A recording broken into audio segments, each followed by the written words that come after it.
பிரபஞ்ச பேராற்றல் சக்திக்கும் எனது குலதெய்வத்திற்கும் மற்றும் என்னுடைய இஷ்ட தெய்வங்களை வணங்கி என்னுடைய வாஸ்து குருமார்கள் ஜோதிட குருமார்களை வணங்கி இந்த வீடியோ சமர்ப்பிக்கிறேன்.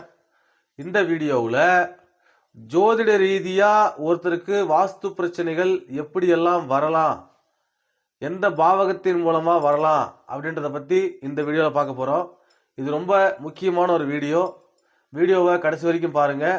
வீடியோவை லைக் பண்ணுங்கள், சேனலை சப்ஸ்கிரைப் பண்ணி வச்சுக்கோங்க. வாங்க வீடியோக்குள்ளே போகலாம். ஜோதிட ரீதியாக ஒருத்தருக்கு ஜாதகத்தில் எந்த மாதிரியான அமைப்புகள் இருந்தால் அவங்க வீட்டில் வாஸ்து குறைபாடுகள் வரும்ன்றதை பார்க்கலாம். பாருங்கள், இங்கே நான் ஒரு ராசி கட்டம் போட்டிருக்கேன்.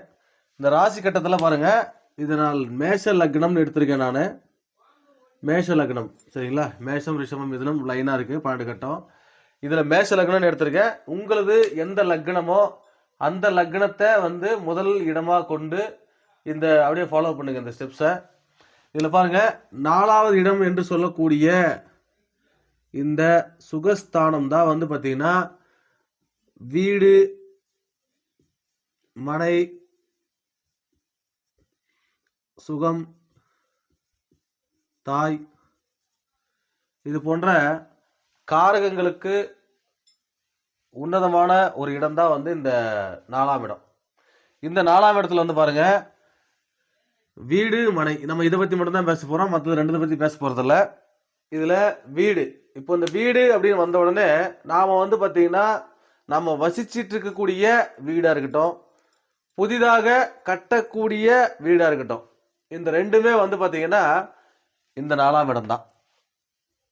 இப்போ இந்த 4ஆம் இடத்துல எந்தெந்த மாதிரியான அமைப்புகள் இருந்தா உங்களுக்கு பார்த்தீங்கன்னா வாஸ்து தோஷமோ அல்லது நில தோஷமோ இருக்கும் அப்படின்றத பார்க்கலாம். இந்த 4ஆம் இடத்துல ராகு, கேது, மாந்தி, சனி, அப்புறம் பார்த்தீங்கன்னா சந்திரன். சந்திரன் வளர்விரை சந்திரனா இருந்தா பிரச்சனை இல்லை, தேய்விரை சந்திரன், தேய்விரை சந்திரனா இருக்கக்கூடாது. வளர்விரை சந்திரனா இருந்தா ஓரளவுக்கு சமாளிக்கக்கூடிய பிரச்சனை தான். அதே மாதிரி சனி பார்த்தீங்கன்னா இந்த இடத்துல லக்னத்துக்கு, நீங்க என்ன லக்னமோ அந்த லக்னத்துக்கு சுபராக இருந்தா பிரச்சனை இல்லை. அதாவது சுபரா இருந்தா பிரச்சனை இல்லை, அசுபரா இருந்தா மட்டும்தான் பிரச்சனை, சரிங்களா? இந்த 3 பேர் எப்படி இருந்தாலும் பிரச்சனை தான், சரிங்களா? இப்போ இந்த 4ஆம் இடத்துல, இந்த 4ஆம் இடம் சொல்லக்கூடிய சுகஸ்தானத்துல இந்த 4 பேரும், சாரி இந்த 5 பேரும் இல்ல, வேற யாரோ ஒருத்தர் இருக்கிறாங்க அப்படின்னும் பொழுது அந்த ஒரு நபர், இப்ப எக்ஸாம்பிளுக்கு நான் சுக்கிரன் எடுத்துக்கிறேனே, சுக்கிரன் இப்போ இந்த சுக்கிரன் இங்க நிற்கிறார், இங்க சுக்கிரன் நிற்கிறார் அப்படின்னா இந்த சுக்கிரன் இந்த 5 பேரினுடைய ஏதாவது ஒரு நட்சத்திரத்துல நின்னால், எப்படிங்க, இந்த 5 பேரினுடைய ஏதாவது ஒரு நட்சத்திரத்துல நின்னால், இப்ப எக்ஸாம்பிளுக்கு இப்ப கேது எடுத்தீங்கன்னு வச்சுங்களேன், அஸ்வினில நிக்கிறார். இந்த அஸ்வினில நிக்கிறார் அப்படின்னும் பொழுது அவருக்கு பாத்தீங்கன்னா வாஸ்து தோஷம் இருக்கிறதுக்கான வாய்ப்பு உண்டு. அவங்க வீடுகளுக்கு போய் பாத்தீங்க அப்படின்னா ஏதோ ஒரு இடத்துல கண்டிப்பாக அந்த வாஸ்து குறைபாடு அப்படின்றது இருந்தே தீரும்.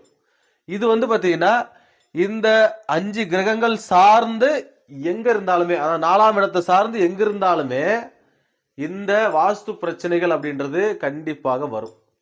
அதே மாதிரி இன்னொரு பாயிண்ட்ல, இப்ப இங்க சுக்கிரன் நிக்கிறாரு, இந்த சுக்கிரனுக்கு 3 நட்சத்திரங்கள் இருக்கு இல்லையா, பரணி, பூரம், பூராடம் 3 நட்சத்திரம் இருக்கு. இந்த 3 நட்சத்திரத்துல இந்த 5 கிரகம் ஏதாவது ஒண்ணு நின்னால், அதாவது பரணி, பூரம், பூராடம், இந்த 3 நட்சத்திரத்துல இந்த 5 கிரகம் எது நின்னாலுமே உங்களுக்கு அந்த இடத்துல வாஸ்து பிரச்சனை இருப்பதற்கான வாய்ப்பு அதிகமாக இருக்கிறது அப்படின்னு அர்த்தம், சரிங்களா?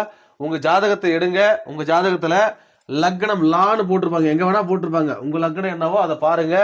அதுல 4வது இடம் 1 1 2 3 4, இந்த 4வது இடத்துல ராகு கேது மாந்தி சனி சந்திரன், அதாவது சந்திரனா தேய்விரை சந்திரன், சனினா அசுபர், லக்ன அசுபர். சரிங்களா? ஸோ இப்படி இருக்கும் பொழுது உங்க வீட்டில் ஏதோ ஒரு வாஸ்து தோஷம் இருக்குது அப்படின்றத நீங்க புரிஞ்சுக்கலாம். சரிங்களா? அதுக்கடுத்து இந்த 5 பேருமே இங்க இல்ல, வேற ஒரு கிரகம் இருக்கு, இந்த 5 பேரை தவிர்த்து வேற ஒரு கிரகம் இருக்கு அப்படின்னும் பொழுது அந்த கிரகம் இந்த 5 கிரகத்தின் நட்சத்திரத்துல நின்னாலும் சரி, இல்ல இங்க நின்ற கிரகத்தினுடைய நட்சத்திரம், இந்த நட்சத்திரத்துல ராகு கேது மாந்தி சனி சந்திரன் இவங்க நின்னாலுமே சரி, உங்க வீட்டுல வாஸ்து குறைபாடுகள் இருக்கிறது, அதை நிவர்த்தி செய்ய வேண்டும் அப்படின்றத நீங்க புரிஞ்சுக்கலாம். சரிங்களா? சோ இந்த 4ஆம் இடம் அப்படின்றது வந்து பாத்தீங்கன்னா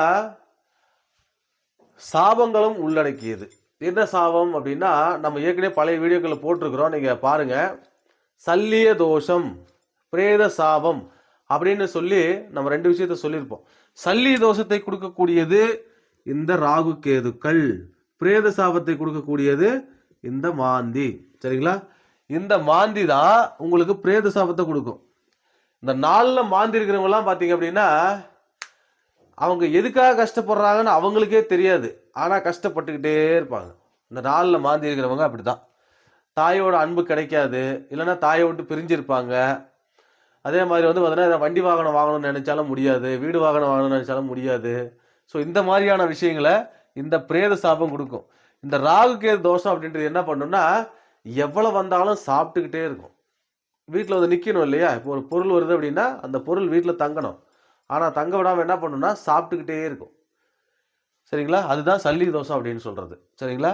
ஸோ இந்த வீடியோ வந்து பார்த்தீங்கன்னா உங்களுக்கு இந்த 4ஆம் பாவத்தை பற்றி வீட்டுக்கான தோஷம் உள்ளதா அப்படின்றத பார்க்கறதுக்கான ஜாதக ரீதியான ஒரு அமைப்பு. இன்னும் நிறைய அமைப்புகள் இருக்கிறது, அந்த எல்லா பாயிண்ட்டுமே சொன்னால் இந்த வீடியோ லென்த் ஆகிடும். ஸோ இந்த ஒரு பாயிண்ட்டை மட்டும் நான் சொல்லியிருக்கேன். உங்கள் ஜாதகத்தில் இந்த மாதிரியான அமைப்புகள் இருக்கு அப்படின்னா நீங்கள் ஒரு வாஸ்து நிபுணரை கூப்பிட்டு உங்கள் வீட்டை சரி பண்ணிக்கிறது உத்தமம். ஸோ உங்களை அடுத்த வீடியோவில் சந்திக்கிறேன். அது வரைக்கும் நன்றி.